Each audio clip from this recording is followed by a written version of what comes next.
मान महान जिन विचरे हमारे ध्यान में। कल अपन ने कहा था कि अनुभव दो प्रकार का होता है। एक तो वो जब आत्मा का उपयोग पूर्णतः आत्मसन्मुख होता है, श्रद्धा ज्ञान चारित्र तीनों का परिणमन आत्मोन्मुख होता है, तब जो हम अनुभव कहते हैं, जो अनंत गुणों की पर्याय है, उसमें आनंद गुण भी शामिल रहता है। और वो अनुभव अंतर मुहूर्त तक लगातार हो गए तो जिससे केवल ज्ञान हो जाता है। वो साक्षात अनुभव है, ये बात तो अपन सब मानते ही हैं, जानते ही हैं। अब दूसरा भी एक अनुभव है, उसे भी अनुभव कहते हैं। शास्त्रों में भी, गुरुदेव की वाणी में भी, टोडरमल जी के मोक्ष मार्ग प्रकाशक रहस्यपूर्ण चिट्ठी में भी, सम्यक दर्शन हो गया तो सम्यक दर्शन जब हुआ तो त्रिकाली ध्रुव भगवान आत्मा का जो अनुभव हुआ था ना, तो उसमें ये त्रिकाली ध्रुव भगवान आत्मा पर से भिन्न, पर्याय से भिन्न, गुणभेद से भिन्न, ये मैं हूँ ऐसी जो प्रतीति पैदा हो गई थी, उसका नाम है सम्यक दर्शन। और उस समय जो उसने आत्मा को जाना था कि वो आत्मा जो दृष्टि का विषय भूत जिसे भी बताया, ये मैं हूँ ऐसा जानना, अकेला जानना नहीं, उसके साथ ये जानना कि ये मैं हूँ, वो सम्यक ज्ञान है।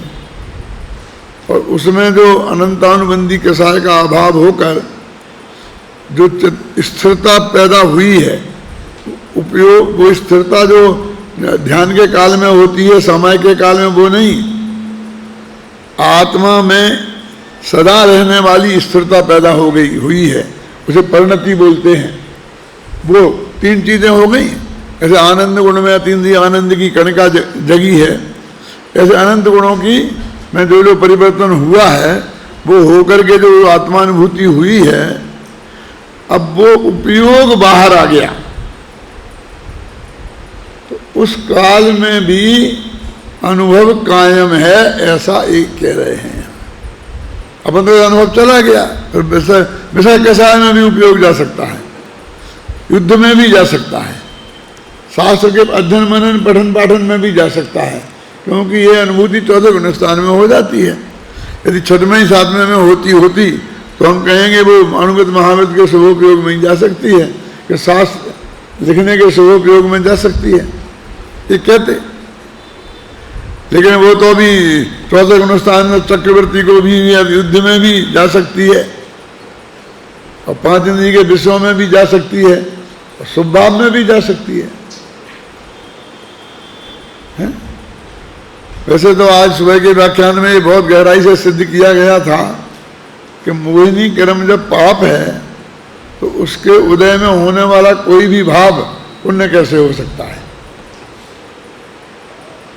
इसे जो उसमें लिखा है कि पाप तत्व को पाप तो कहते हैं सब लोग, और पुण्य तत्व का भी पाप है कहते बिरले लोग, है ना उसमें परमात्म प्रकाश में, योग सार में।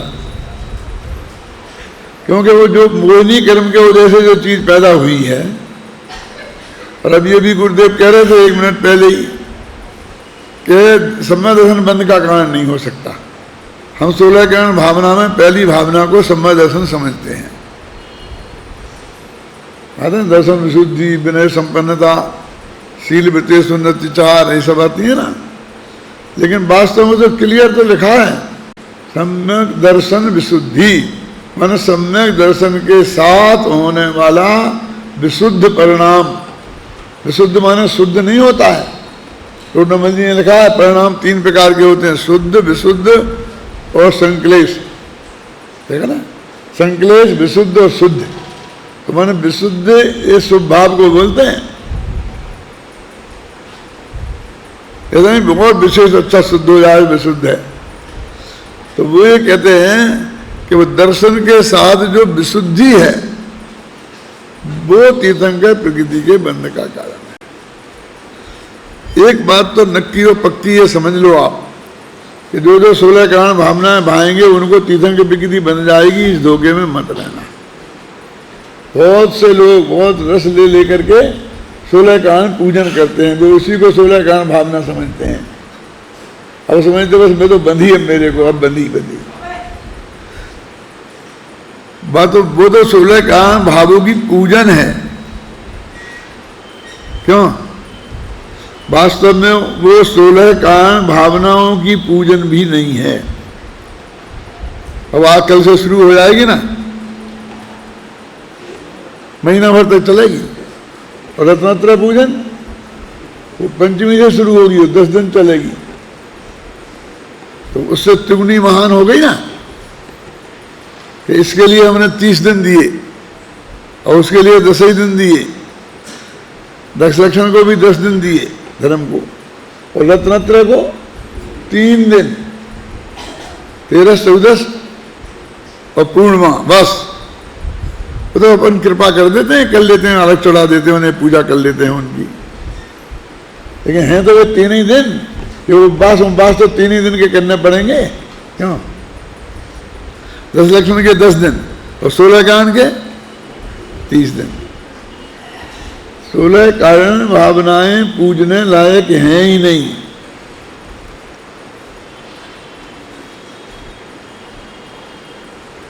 घबराना नहीं कि 16 कारण पूजन का विरोध कर रहे हैं।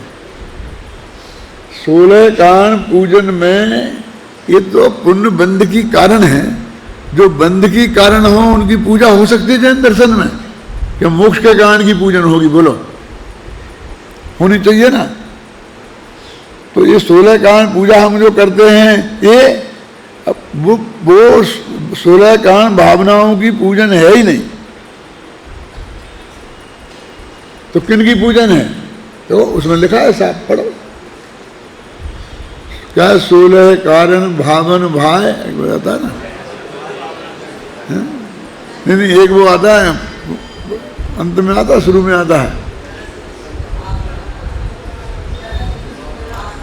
दर्श विशुद्ध भावना भाय 16।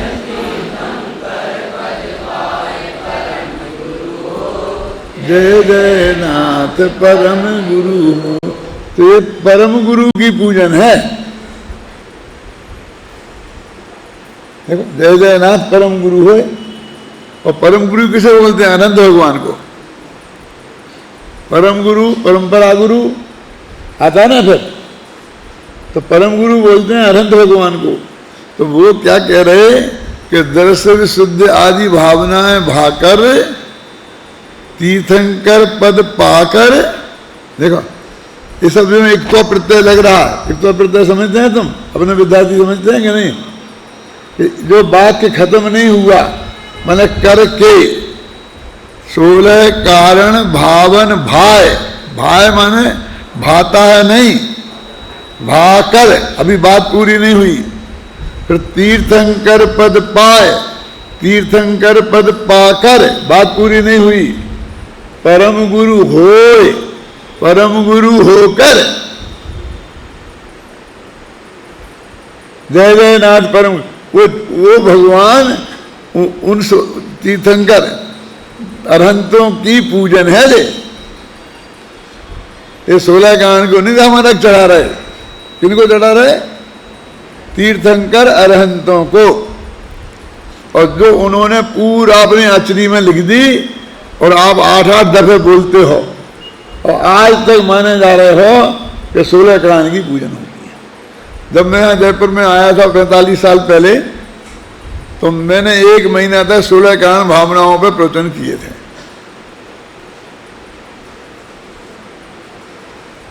अब उसमें ज़्यादा टेप मेप की ऐसी व्यवस्था थी नहीं, तो शायद अभी उपलब्ध नहीं होंगे वो। 1 महीने तक किए थे, यानी उसमें 1 महीने तक करें इतना माल है मेरे पास उसके बारे में बोलने को। क्या? लेकिन लोगों की सुनने की क्षमता नहीं है। क्यों? आज तक अभी उस वक्त के श्रोता बैठे हैं कुछ। देखो ये सामने एक भाई बैठे, एक वो बहन बैठी, क्यों? शशि प्रभा, 45 साल पहले सुने थे ना। ऐसे श्रोता अभी बैठे, वो पीछे एक बहन बैठी, मुन्नालाल जी की लड़की, क्या नाम है, विमला बहन। ये मेरे 45 वर्ष पुराने श्रोता हैं, आप सोच भी नहीं सकते हैं।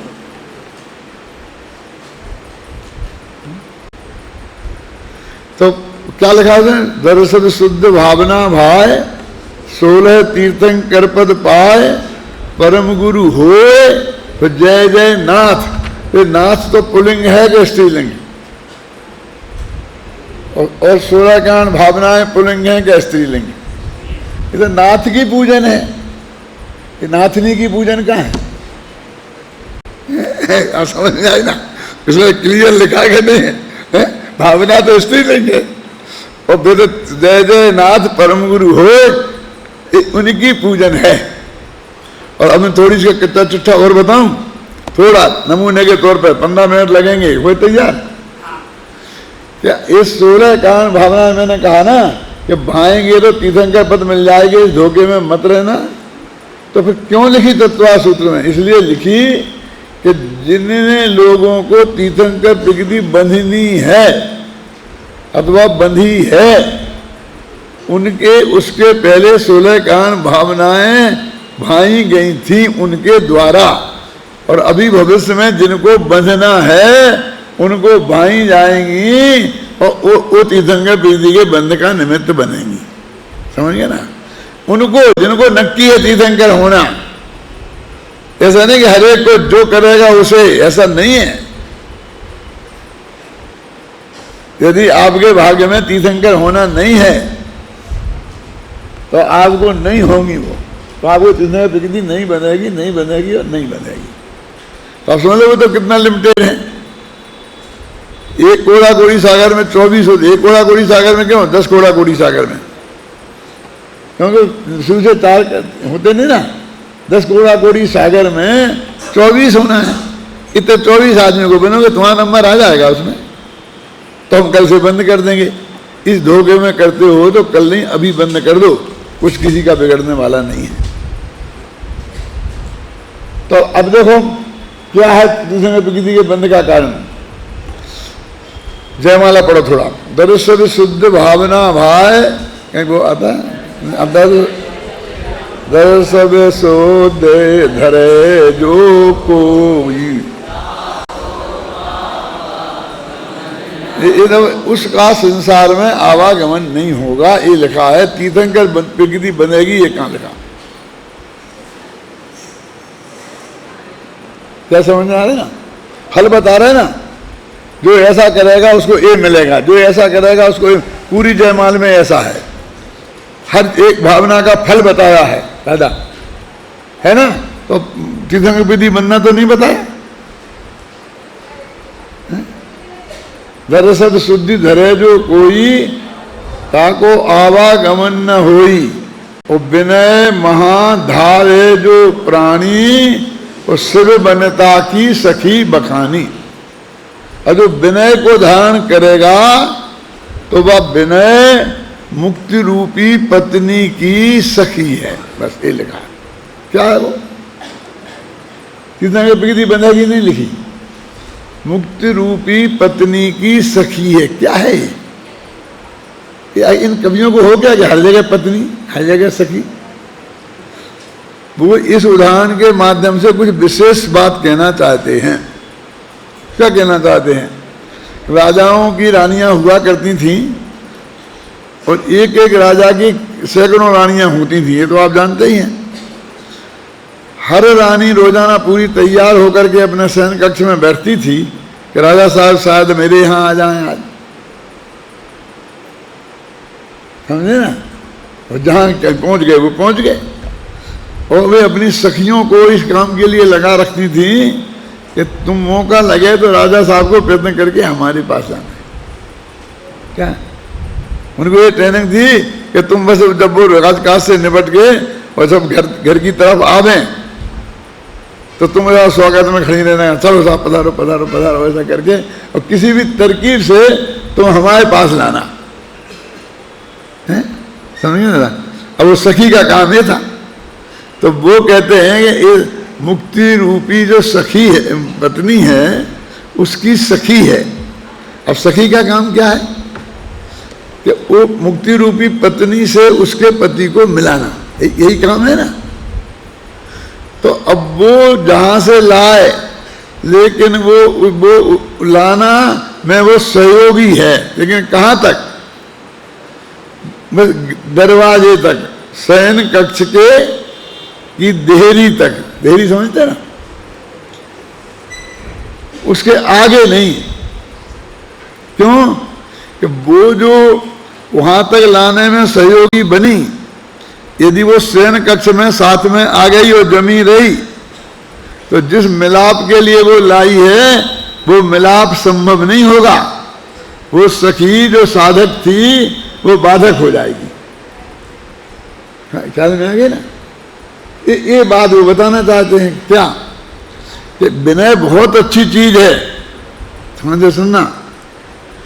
लेकिन यदि तुम अपनी भगवान आत्मा से मिल रहे हो और तुम्हारे गुरु भी आ जाएं और गुरु के गुरु भी आ जाएं, तीर्थंकर परमात्मा भी आ जाएं, तो तुम उधर उनकी विनय के चक्कर में मत पड़ना, नहीं तो वो वहां मिलन नहीं होगा। वो कहां तक मिलन है, बोलिए, विनय कहां तक है? अपने गुरु की विनय करना बहुत जरूरी है। लेकिन सामायिक में बैठे हो, आत्मा का ध्यान कर रहे हो और गुरु जी आ जाएं और तुम छोड़ छाड़ के उठ के खड़े हो जाओ, गुरु जी पसंद करेंगे? यदि तुम पूजा कर रहे हो भगवान की और गुरु जी आ जाएं तो खड़े होना चाहिए कि नहीं होना चाहिए? बोलो। सामायिक कर रहे हो तो क्या करोगे? परीक्षा दे रहे हॉल में, वे गुरु जी निरीक्षक हैं, वो खड़े खड़े चक्कर काट रहे, तो खड़े ही रहोगे? तुम बैठ के परीक्षा लिखोगे कि गुरु जी पास में आएंगे तब तो खड़ा होना पड़ेगा ना? नहीं। तो ये जो विनय संपन्नता नाम की भावना है, उसका काम सिर्फ देहरी तक है, वो मोक्ष में नहीं पहुंचाएगी, वो दरवाजे तक ले जाएगी। सिर्फ वो विनय करोगे गुरु की तो गुरु तुम्हें तत्व समझा देंगे। जिनमानी की विनय करोगे तो वो भी तुम्हें तत्व समझाने में निमित्त बन जाएगी कि भाई गुरु तो चेतन है, वे बन जाएंगे। और जिनमानी कैसे बन जाएगी? अरे भैया, जब तुम विनय करोगे, माने वो संभाल के रखोगे, तो तुम्हारे पास 24 घंटा मौजूद है, पढ़ोगे तो हो जाएगा काम। समझ में आए ना? पढ़ो आप। विनय महाधार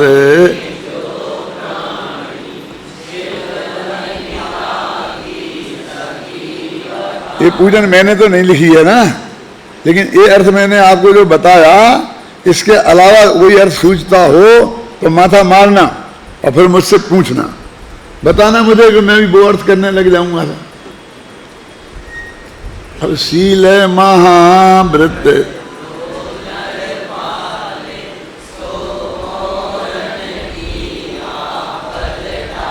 क्या लिखा है ये देखो तो।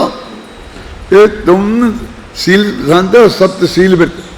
देखिए देश व्रत, अनर्थ व्रत आता है ना, अनुव्रत, उन्व्रत, ये शील व्रत कहलाते हैं 7। इसका जो पालन करेगा वो औरों की आपदा टालेगा, तुम्हारा उससे कुछ भला होने वाला नहीं है। पूजा में लिखा है, देखा क्या लिखा? शील सदा दृढ़ जो नर पाले, सो औरन की आपदा टाले। क्या मतलब? कि हमने अहिंसा व्रत का पालन किया और 4 हाथ जमीन आगे देख देख के चला, तो किसकी आफत टली? जो बेचारे जीव थे तुम्हारे पैर के आगे मर जाते, उनकी आफत टली ना। तुमने सत्य बोला, झूठ नहीं बोला, तो झूठ, तुम्हारे झूठ के कारण जो चक्कर में पड़ जाते, अब वो उनकी आपदा टल गई। तुमने चोरी नहीं करी, तो जिसके घर में करते उस पर आफत आती ना, तो उनकी आफत टल गई। तो कितनी क्लियर बात है। तुमने स्वपत्नी व्रत ले लिया और किसी माँ बहन आदि वेश्या देख के बुरी निगाह रखने का संकल्प किया तो बेचारी माताएं बहनें सुरक्षित होगी, उनकी आफत टली। तुम्हारी क्या किया होता है ना। ऐसे तुम्हें परिग्रह थोड़ा सीमित रखा तो जो दूसरों को मिल जाती वो भोग सामग्री, क्यों वो उन्हें मिल गई, उनको भोग सामग्री के अभाव की आफत टली। क्यों तुमने दिग्व्रत ले लिया तो दिग्व्रत की मर्यादा के बाहर जाते तो जिन जिन लोगों को तुमसे तकलीफ होती उनकी आफत टली। समझ गया? लगाते जाओ देश वेद दिग्व्रत देश वेद अनर्थ दंड व्रत लगाते जाओ आगे सब। क्या लिखा? शील सदा दृढ़ जो नर पाले,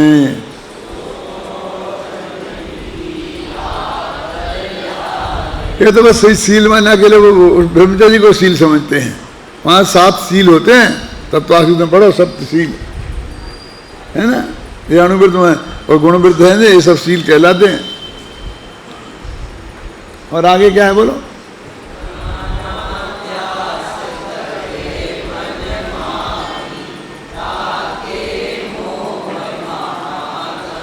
बस अज्ञान का अभ्यास करेंगे तो मुंगे महात्म नष्ट हो जाएगा, मिथ्यात्व तो नष्ट हो जाएगा, सम्यक ज्ञान हो जाएगा। ये तीर्थंकर प्रीति बनने की कोई बात ही नहीं कर रहे। अब किसी को वो मुँह अज्ञान तो नष्ट करना ही नहीं है, बस तीर्थंकर प्रीति बन जा, तीर्थंकर प्रीति बन जा। ये कोई कम बढ़िया फल है क्या? है?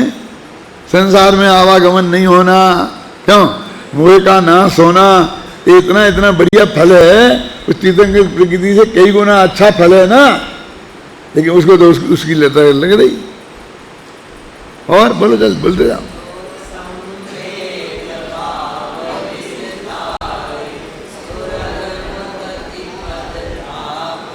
और देख लो, अब देखो स्वर्ग में चला जाएगा। देखो अभी सब पढ़ लेना पूरी। अब कहाँ लिखा है उनने कि तीर्थंकर बनेगा, तो अंत में लिखा बत्सल अंग सदा जो जावे, ये लिखा। अगले बात्सल्य भावना हमको तीर्थंकर प्रकृति के बंध का कारण कहा। और बातें बहुत हैं आगे देखो। जो अरहंत भगति मन आने, अरहंत की भक्ति करोगे तो विषय कषाय से बच जाओगे। क्यों नहीं बचे तो? अरे तो क्या उसी समय तुम जब भक्ति करोगे अरहंत भगवान की, उसमें विषय कषाय का सेवन करोगे? नहीं करेंगे तो बच गए ना। जो आचार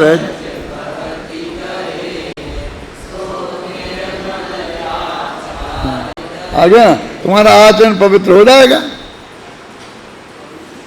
आचार्य की भक्ति करोगे तो, क्योंकि गड़बड़ होगी तो टोकेंगे वे, भैया जरा गड़बड़ मत करे। बहुश्रुत बंत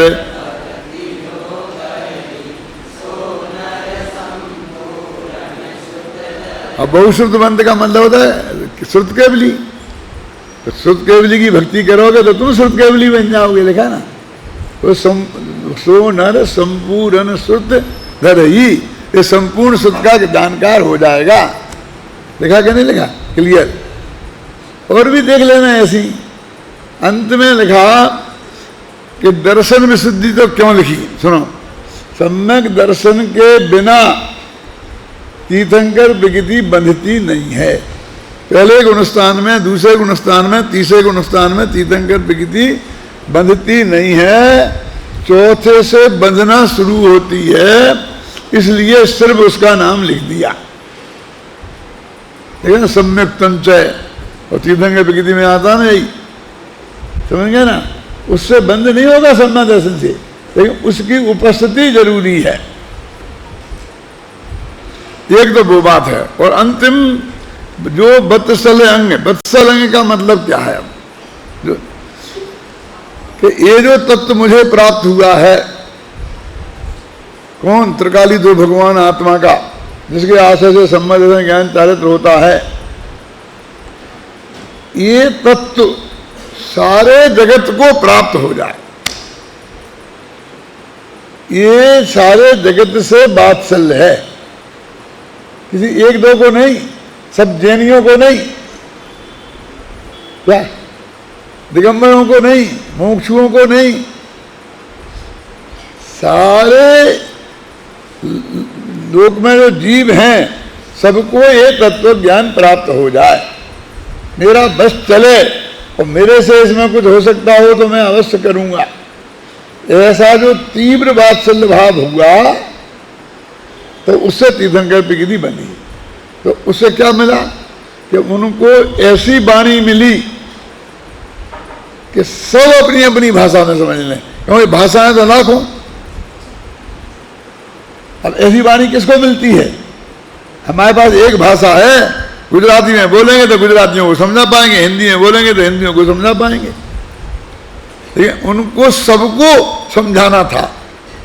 कब? जब वो चौथे गुणस्थान से 7वें गुणस्थान के 8वें भाग तक, 8वें के 7वें भाग तक जो भी है, 8वें गुणस्थान में भी पूरी नहीं। तीर्थंकर प्रकृति निरंतर बंधी प्रकृति है। निरंतर बंधी जानते हैं कि जब से वो बंधना शुरू हो,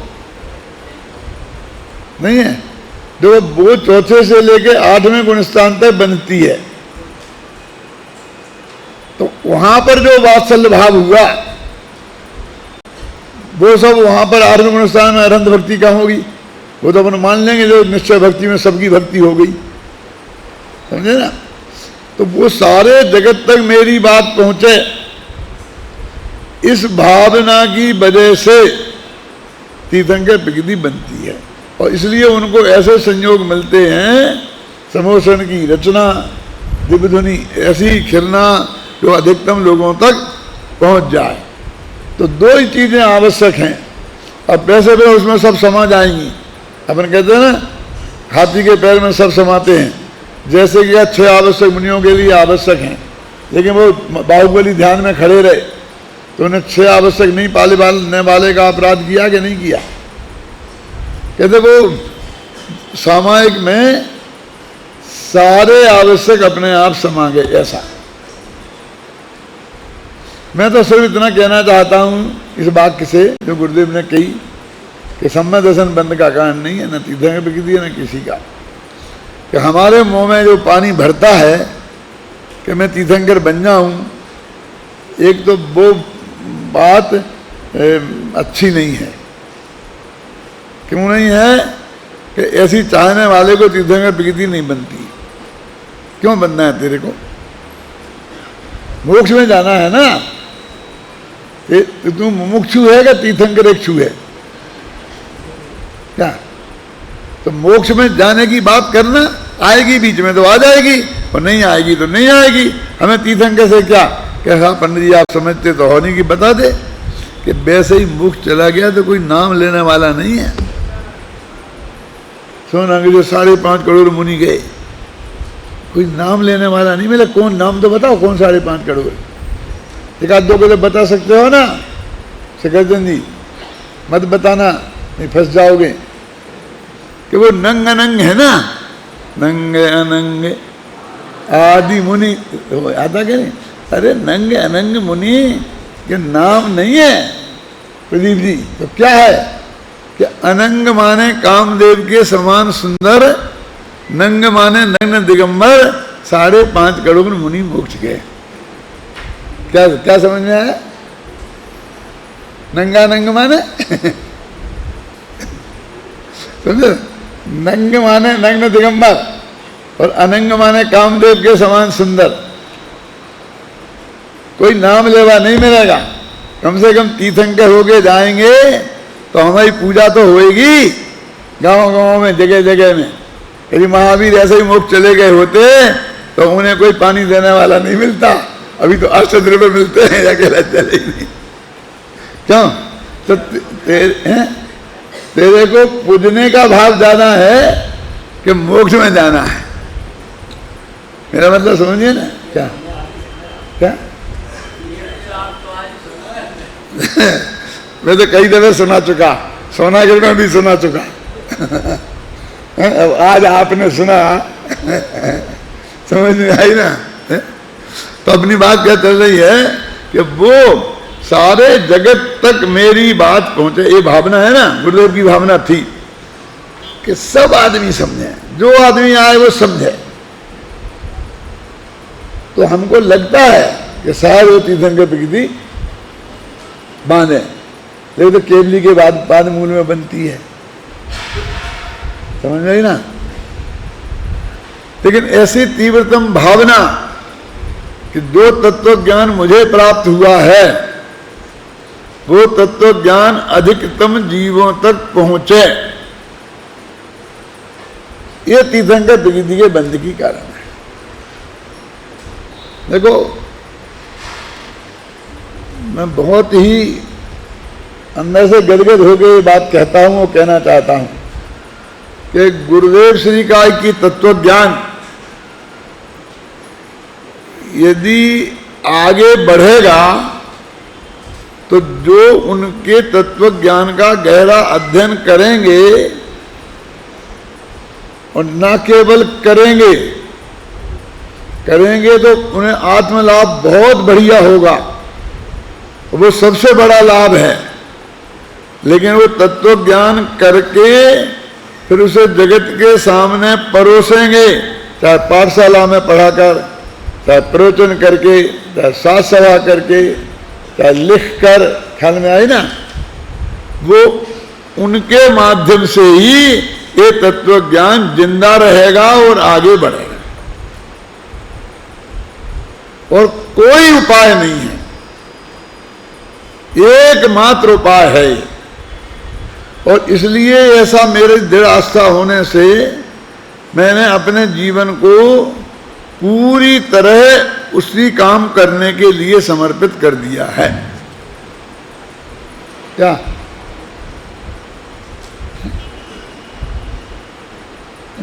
उसी काम को समर्पित करने के लिए कर दिया है। कल एक भाई ने मेरे से कहा था, इसलिए मैं कह रहा हूं कि आपको यदि और ज्यादा साधन मिल जाए और कोई आदमी के हम इतने विद्यार्थी और देते हैं तो आप क्या करेंगे? मैंने कहा बढ़ा देंगे विद्यार्थी हम। क्या आएंगे? कहाँ से? गाँव गाँव में जाएंगे और पकड़ पकड़ के लाएंगे, बढ़ा देंगे। कि रखोगे कहाँ? मैंने कहा हमारा घर बहुत बड़ा है, हम अपने घर में रखेंगे। उनको जवाब दिया, यहाँ बैठे हैं वे, कि हम अपने घर में रखेंगे। हमने जो हमारे यहाँ कमरे दिए थे ना, जिन लोगों ने कुछ पैसा दिया था बनवाने में और उनके लिए रिजर्व किए थे, हमारे बबलू जी और पीयूष जी गांव गांव में जाकर उनसे वे कमरे वापस लाए हैं कि चाबी हमें दो, हम विद्यार्थियों को रखेंगे। आप जब आएंगे आपको जो व्यवस्था आपकी है उससे बढ़िया व्यवस्था हम आपकी करेंगे। नहीं होगी तो होटल में ठहराएंगे, 2 दिन तो ठहराना है, तुम्हें फुर्सत कहाँ है? उनमें से कमरे लेंगे,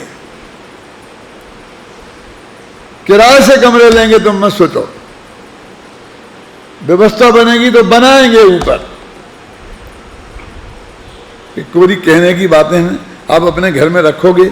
अरे हमने अपने घर में रखकर कम से कम 8-10 को पढ़ाया है। क्या दादा? कि तो तुम्हारे बाल बच्चे ही थे, पोते पोतियां थी। अरे कोई नहीं, रखा तो है, पढ़ाया तो है। अब बे नहीं है तो हमें तो रखना है किसी न किसी को। हमारा घर तो खुला रहा। जितने अधिक तक मैंने तो घोषणा कर दी थी कि जितने भर्ती कर सको करो, आए उतने हम क्या करें। वहां से अमेरिका गया कि दादा बहुत बड़ा संकट आ गया है, कॉलेज ने 6-6 हजार रुपया बढ़ा दिए एक एक विद्यार्थी पे, और जो 34-35 हजार में साल में निपट जाते थे अब वो 40 के ऊपर आंकड़ा पहुंच गया है। क्या करें क्या करें, कितने भर्ती करें? क्या पूछ रहा है? क्या कहा? होगा, करेंगे, कहीं से जो भी व्यवस्था होगी करेंगे। तुम तो सबको भर्ती कर दो, एक को भी नहीं रहने देना। क्या? अरे जितने बन जाएं, बनेंगे तो सब अपने अपने भाग्य से, उनकी क्रमबद्ध प्रयास से। लेकिन गुरुदेव श्री का तत्व ज्ञान बहुत गहराई से उनके अंदर पहुंच जाए अधिकतम लोगों की, क्या समझ में ना, वही उसमें ही अपनी जीवन की सार्थकता है। और अपना 24 घंटा उपयोग देखना, मैं तो अपना स्पीकर 24 घंटा खुला रखता हूँ। सुबह 5 बजे से गुरुदेव का टेप होता है ना, और मुझे घूमने का समय होता है तो यहाँ सामने घूमता हूँ, बाहर नहीं जाता यहाँ। क्यों? कि गुरुदेव का प्रतिबैग सुनता हूँ, इन बच्चों का सुनता हूँ, जो भी करता है उसका सुनता हूँ, बंद नहीं करता। जब आपका फोन आ जाए कदाचित और मुझे बंद करना पड़े तो मैं ही बाहर भाग जाता हूँ, स्पीकर को हाथ नहीं लगाता। क्या? आवीक्षण ज्ञानोपयोग ही एक मार्ग है। कौन क्या नाम है शास्त्र में? आवीक्षण ज्ञानोपयोग। क्या चीज है आप जानते हैं? निरंतर ज्ञान का अंदर में रखना। देखो मैं बिल्कुल डंके की चोट कहता हूं, एक जैन दर्शन में एकमात्र ज्ञान मार्ग है, बस खत्म। भक्ति मार्ग जैन दर्शन में नहीं है। कोई भक्ति मार्ग से मुक्त चला जाएगा, कोई ज्ञान मार्ग से मुक्त चला जाएगा, और जहां लिखा होगा भक्ति से मुक्ति, वो समझ लेना वो कौन सी भक्ति है? गुण भेद से रहे, पर्याय भेद से आत्मा की लीनता, उसका नाम भक्ति है। जो जिस भक्ति को तुम भक्ति भक्ति कहते हो तो कुछ है ही नहीं। मैं उसे भक्ति भक्ति नहीं समझता हूं। कुंद कुंद ने क्या लिखा है? मुक्तिगत नर श्रेष्ठ की भक्ति करे गुण भेद से, वह परम भक्ति कही है। चुप, आगे मत बोलना। क्या लिखा है? मुक्तिगत नर श्रेष्ठ की, मोक्ष में जो जीव चले गए ऐसे मनुष्यों की, ओनली सिद्धों की। क्या लिखा? मुक्तिगत नर श्रेष्ठ की। कुंद कुंद की गाथा का पद्यानुवाद है, और मैंने कुंद कुंद शतक में रखी है।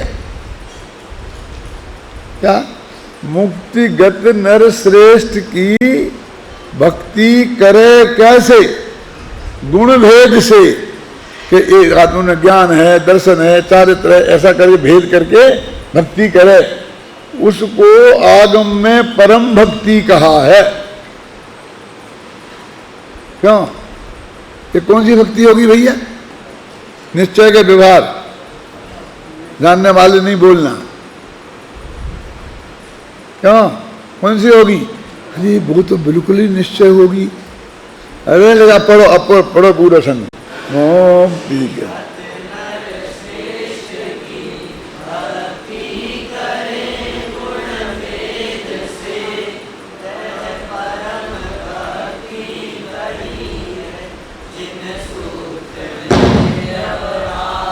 अरे तो व्यवहार भक्ति है, ये है व्यवहार भक्ति। जय जय नाथ परम गुरु, झमाझम झमाझम, उटकना नाचना, ये कोई भक्ति भक्ति नहीं है। हैं? वो कितना जीवों की हिंसा नीचे होती है। बोलो, कहीं सौदर में नाचता था, अरे भाई साहब उसकी होड़ मत करो, उसके नाचने में एक जीव की हिंसा नहीं होती है। क्या समझ में आए ना? और वो तो जिंदगी में एक दफे, कब? जब उनका जन्म हुआ था, और तीनों रोजीना का धंधा बना लिया। शांत चित्त से स्थिरता में भक्ति होगी क्या उछल कूद में भक्ति होगी? ये तो काय की भी स्थिरता नहीं है, मन की भी स्थिरता नहीं है, वाणी की भी स्थिरता नहीं है।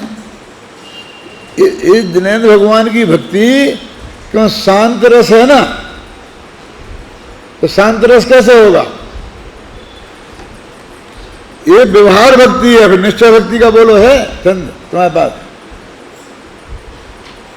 उत्तम जी बता रहे इतने दिनों से, क्या क्या वो क्या नाम, जिन जितेंद्री, जित मोह और जित क्षीण मोह, ये है निश्चय भक्ति, तो ये है, ये साधन अनुष्ठान से ऊपर हो रही है। हम आत्मा आत्मा में लीन हो गए हैं, वो है निश्चय भक्ति। अब वो लिखी हुआ भक्ति मुक्ति का कारण है, तो वो भक्ति को गिन लेना, कोई झंझट नहीं है। तो इस भक्ति का तो कहीं नाम ही नहीं आता।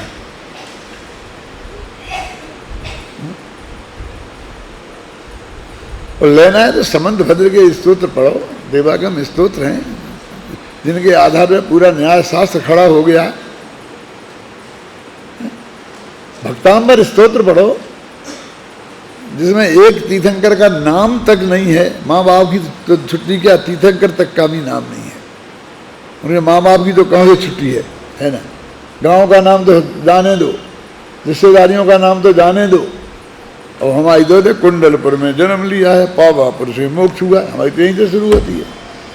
क्यों फिर लड़ते हैं, तो कुंडलपुर कौन सी है, वैशाली कही है, दूसरी है, तो हम उसमें शुरू कर देते हैं कि हमारी भक्ति शुरू हो जाती है। क्यों है? और फिर और आगे बढ़ेंगे तो इसका ये किया, उसका वो किया। बेचारे ने कुछ नहीं किया जिंदगी भर, उस पर करने का आरोप लगाते हैं। हम मेरा भी कर, मेरा भी कहने लगते, मेरी बार बार कर। अगर वो व्यवहार से, व्यवहार इतना व्यवहार तो चलता है। भगवान के सामने ऐसी थोड़ी कहेंगे तुम कुछ करता नहीं है, भगवान के जाएंगे तो ऐसा कहेंगे कि तुम करता। ये बात साधारण आदमी के मुंह से नहीं निकली, बहुत बड़े आदमी के मुंह से निकली, इसलिए मेरे को दुख हो रहा है। क्या कैसे करते नहीं, क्या समझे कि भगवान के सामने ऐसा थोड़ी कहेंगे कि तुम कुछ करता धरता नहीं है। उससे तो यही कहेंगे कि भगवान तू नहीं कर सका, तेरी भरोसे हैं, ऐसे ही बोलेंगे। भक्ति में तो ऐसा ही होता है बसंत भाई, नहीं होता जैन दर्शन की भक्ति में ऐसा। मैं डंके की चोट कहता हूं, हम यही कहेंगे कि भगवान को सुना रहे कि आप करता नहीं हो। अरे भगवान, हमने जो तत्व ज्ञान समझा है वो हम आपको बता रहे। ऐसी कोई पद्धति है भगवान को बताने की? बोलो बताओ, है ऐसी कोई भक्ति है पद्धति? हाँ है, बोलू कहाँ है? सत्वम निवासी निर्दोषो युक्ति शास्त्राविरोध वाक् अविरोध में दृष्टे ते प्रसिद्धे न भावते। क्यों? भावई कांते पदार्थानाम अभावानाम अपन्नवात् क्या मनाद्यंतम मत्स्वरूपम मतावकम त्वन्मतामृत बाह्यानाम सर्वथैकांतवादिनाम आप्ताभिमान दग्धानाम श्रेष्ठम दृष्टे न बाध्यते। क्या इनकार? ये कहे भगवान तुमने जो बात कही है वो आगमो युक्ति से सही बैठती है, और दूसरों ने जो कही है वो सही नहीं बैठती है। ओके, क्या सही बैठती है बेटा बता? तो उन्हें बताना शुरू कर दिया। कुछ लोग भावैकांत मानते हैं, यदि भावैकांत मानेंगे तो अभावों का अभाव हो जाएगा। क्या हो जाएगा? अभावानाम अपन्नवाद, अभावों का अपन्नव हो जाएगा, अपमान हो जाएगा। और फिर क्या होगा? चार अभाव नहीं रहेंगे तो क्या होगा?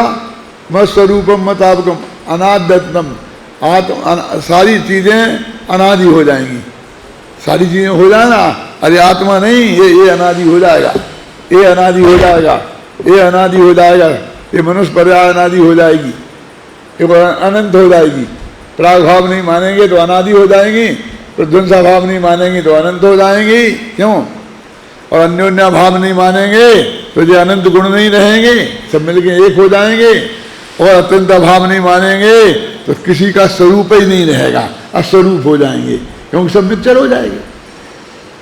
फिर चैतन्य स्वाभाविक जीव कहां से रहेगा? वो तो पुद्गल में मिल जाएगा। तो भगवान से कह रहे हैं, भगवान को पता नहीं होगा, है? अद्वैत एकांत पक्षे भी दृष्टो भेदो विरुद्धते। क्या अर्थ है इसका? कि अद्वैत एकांत पक्ष को मानेंगे तो सामने जो भेद दिखाई दे रहा है इसका विरोध हो जाएगा। पूरा न्याय शास्त्र भर दिया। जो आज न्याय शास्त्र है वो समंत भद्र के स्तोत्रों के आधार पर है। उनने भगवान की भक्ति की तो पूरा न्याय शास्त्र उसकी दीवार पर खड़ा हो गया है। पर हम तो जाके भगवान को गालियां देते हैं। उन्हें कर्ता बताना, उन्हें दाता बताना, ये भगवान को टोडरमल जी ने लिखा ना, उद्धार करता, दया का सागर, लिखा ना 7वें अध्याय में, 222 पेज पे है ना, जैसे उन अन्य देवों में करते हैं ऐसे ही तू अरहंतादि को मानता है तो तू व्यवहाराभासी है, लिखा कि नहीं लिखा? तो क्या है भाई, ये विचार सोचने की गंभीरता से बात है। आज मैं दो छंद आपको बताने के संकल्प लेके आया था, अभी तो ये गुरुदेव को पढ़ ही नहीं पाया अपन ने। तो सुनो, पेज नंबर 304। हाँ, हो गई वो छोले कान भावना चली गई, क्या करें। वो गुरुदेव का अंतिम भाग आया था ना, उसमें से ही मेरा दिमाग घूम गया। रोचन में स्वामी जी के उक्त कथन से मैं आ गई ना, पेज नंबर 304 पे मिला। स्वामी जी के उक्त कथन में एक बात उभर कर सामने आती है कि ज्ञानी जीव न केवल अनुभव के काल में अपितु सदा ही निरंतर अखंड रूप से ज्ञान का अनुभव करता है। अनुभव के काल में नहीं, और दूसरे काल में भी अनुभव करता है। तो अनुभव करता है तो अनुभव का काल हो गया ना, समझे ना? मैंने वो अनुभव से भिन्न अनुभव की बात कर रहे हैं। वो अलग टाइप का अनुभव है, ये अलग टाइप का अनुभव है। देखो, वह विकल्प के काल में भी विकल्प रूप नहीं होता, ऐसी मान्यता उसकी बनी रहती है। विकल्प तो होते हैं उसमें खूब, लेकिन वो विकल्प रूप नहीं होता। मैं तो निर्विकल्प स्वामी हूं। उसका झुकाव सदैव अखंड धारा रूप से ज्ञान स्वभाव की ओर ही रहता है। अब ये उपयोग में नहीं रहता, लब्धि ज्ञान में रहता है। देखो, इस बात की पुष्टि ज्ञान गोष्ठी में समागत प्रश्नोत्तर में निम्नलिखित प्रश्नोत्तरों से भी होती है। सम्यक दृष्टि निर्विकल्प होता है तभी आनंद का अनुभव करता होगा, शेष काल तो प्रमाद में ही जाता होगा। देखो उत्तर, सम्यक दृष्टि सदा काल शुद्धता में ही वर्तता है। अरे वो नरक में डंडा खाते हुए, न खाते हुए बल्कि दूसरों को मारते हुए राजा सैनिक प्रति समय अतीन्द्रिय आनंद का रस चख रहे हैं। आता ना भजन में, समकृत सहित नरक को बासा, और फिर अब आता है अंदर गटा गति, बाहर नारक कृत दुख भोगे और अंतर समय रस गटा गति, दिग मूरत दर्ग धारण की मोए लगत कछु अटापति। भले ही निर्विकल्प उपयोग ना हो, देखो क्लियर है, और राग में प्रवृत्ति करता हो, तो खाना पीना सोना अब आ गया ना सब, और पूजा भक्ति श्रवण आदि बाह्य उपयोग में राग बरतता हो तो भी उस समय शुद्धता में ही बरत रहा है, ऐसा कहने में आता है। सम्यक दृष्टि स्वरूप में जागृत हुआ है, वह तो निरंतर जागृत ही है। सोते वक्त भी लिखा है किन्ने, पूज्यपाद स्वामी ने, सुप्तोपि उन्मत्तोपि मत्तोपि, बोलो क्या कह रहे? ये 14 गुणस्थान बरतता है, अतीन्द्रिय आनंद को चखता है, ज्ञान लब्धि ज्ञान में जागृत रहता है, श्रद्धा में उसका अपनापन रहता है, अनंतान मंदी कसाय के अभाव से जो शांति प्रकट हुई है वो प्रकट पर्याय में कायम रहती है, ऐसा बता रहे। सम्यक दृष्टि स्वरूप में जागृत हुआ तो वह निरंतर जागृत ही है। सैनिक आदि नरक में हैं, वे भी शुद्ध पने में ही बरत रहे हैं, राग में नहीं। राग आता है ऐसा नहीं, उसे जानते हैं, देखो ऐसा नहीं आया जानने में नहीं आया, किंतु उसमें बरतते नहीं हैं। बरतते हैं ना, ये मैं हूं, ऐसी मान्यता का नाम है बरतना, उपयोग जाने का नाम नहीं है। देखो वस्तुतः बात यह है कि जनागम में अनुभूति या आत्मानुभव की बात दो प्रकार से आती है। एक तो यह कि जब आत्मा का उपयोग आत्मसन्मुख होता है तो वह आत्मा साक्षात अनुभव कर रहा होता है, शुद्धोपयोग की दशा में होता है, तब यह कहा जाता है कि आत्मा अनुभव कर रहा है। और दूसरे, सम्यक दर्शन हो जाने के बाद जब उपयोग बाहर की ओर हो, अन्य गेय में लगा हो, तब भी श्रद्धा गुण का अपनापन आत्मा में ही रहता है। चारित्र गुण में अनंतानंदी कसाय के अभाव से उत्पन्न शुद्धता परिणति में प्रकट रूप से विद्यमान रहती है, और ज्ञान गुण की लब्धि रूप ज्ञान प्रकट पर्याय में आत्मा गे, उसका लब्धि रूप ज्ञान का गे आत्मा बना रहता है। सुख गुण में अतीन्द्रिय आनंद झरता रहता है। यह सब सम्यक दृष्टि ज्ञानियों को सदा ही विद्यमान रहता है। इस बात को ध्यान में रखकर यह कहा जाता है कि ज्ञानी जीव सदा ही आत्मा के स्वाद का वेदन करता रहता है, अनुभव करता रहता है। एक गुरुदेव का कोटेशन, वो इन्वर्टेड कोमा खत्म हुआ ना, वहां खत्म हो गया, और उसके बाद ये सब मेरी टिप्पणी है।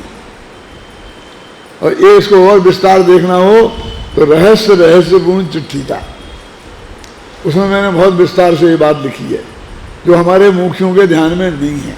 कल में ही ना अकेले उस अनुभव कोई अनुभव मानते हैं और वे समझते हैं कि बाहर उपयोग आ गया तो बस भट्टी में आ गया, और बस किसी के वाक्यों को उठा कर देखो भट्टी में जलता, ऐसा कुछ नहीं।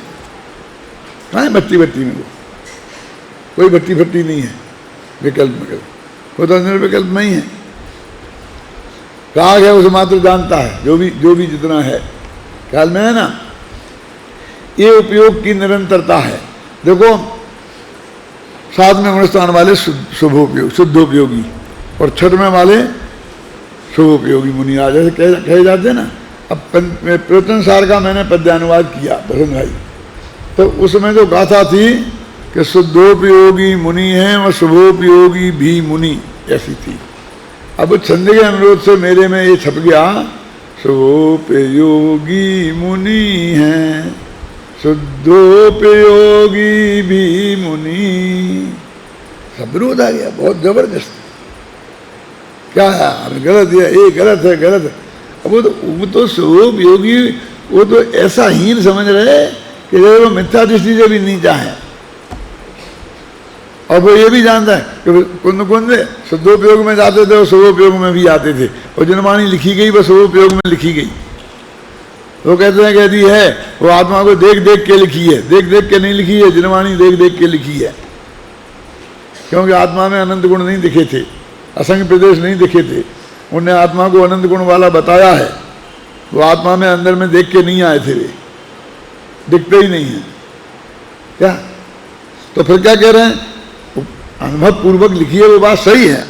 अब यहाँ ये कह रहे हैं कि वो जो लब्धि ज्ञान में एक समय को भी आत्मा गे नहीं रहे तो वो उसी समय मिथ्या दृष्टि हो जाए।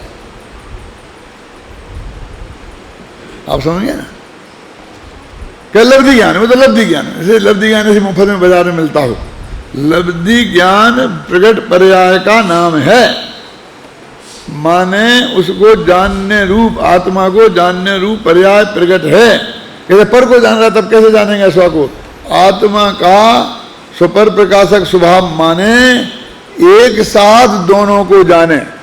जब इसे जाने तब उसे नहीं जाने, जब उसे जाने तब इसे नहीं जाने, ऐसा नहीं है सुपर प्रकाशक स्वभाव का लक्षण।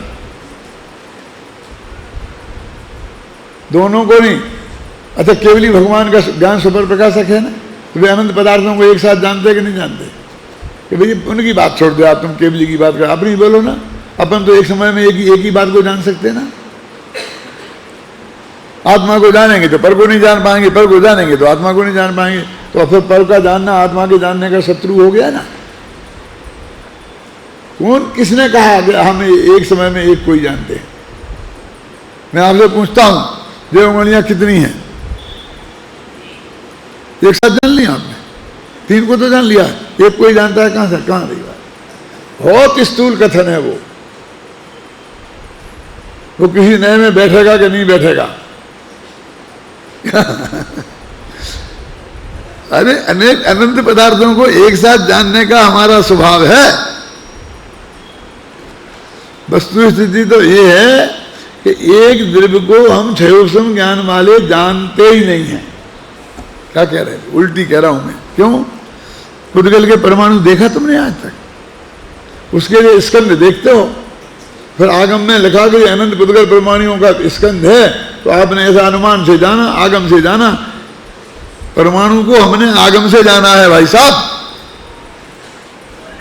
प्रत्यक्ष हमें ना पुद्गल दिखता है, ना धर्म द्रव्य दिखता है, ना धर्म, ना आकाश, ना काल, ना आत्मा।